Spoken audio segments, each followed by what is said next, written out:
Chapter 17. Extract from Letter to Gilbert.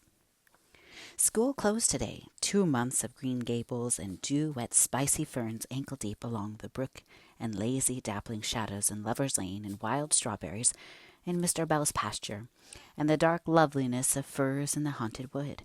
My very soul has wings. Jen Pringle brought me a bouquet of lilies of the valley and wished me a happy vacation. She's coming down to spend a weekend with me sometime. Talk of miracles. But little Elizabeth is heartbroken. I wanted her for a visit, too, but Mrs. Campbell did not deem it advisable. Luckily, I hadn't said anything to Elizabeth about it, so she was spared the disappointment. "I believe I'll be Lizzie all the time you're away, Miss Shirley," she told me. "I'll feel like Lizzie anyway." "But think of the fun we'll have when I come back," I said. "Of course you won't be Lizzie. There's no such person as Lizzie in you, and I'll write you every week, little Elizabeth." "Oh, Miss Shirley, will you? I've never had a letter in my life. Won't it be fun? And I'll write you if they'll let me have a stamp. If they don't, you know I'm thinking of you just the same. I've called the chipmunk in the backyard after you, Shirley. You don't mind, do you? I thought at first of calling it Anne Shirley, but then I thought that mightn't be respectful in any way. Anne doesn't sound chipmunky. Besides, it might be a gentleman chipmunk. Chipmunks are such darling things, aren't they? But the woman says they eat the rosebush roots." "She would," I said. I asked Catherine Brooke where she was going to spend the summer, and she briefly answered, "Here. Where do you suppose?"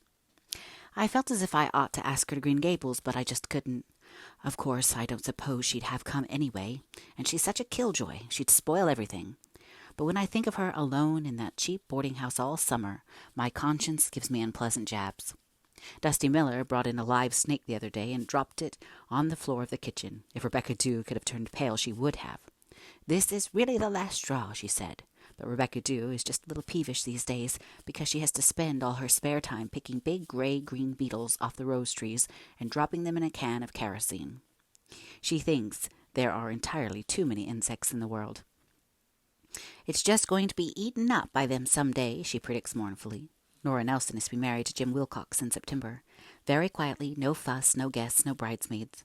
Nora told me that was the only way to escape Aunt Mouser, and she will not have Aunt Mouser to see her married. I'm to be present, however, sort of unofficially. Nora says Jim would never have come back if I hadn't set that light in the window. He was going to sell his store and go west. Well, when I think of all the matches I'm supposed to have made. Sally says they'll fight most of their time, but they'll be happier fighting with each other than agreeing with anybody else. But I don't think they'll fight much.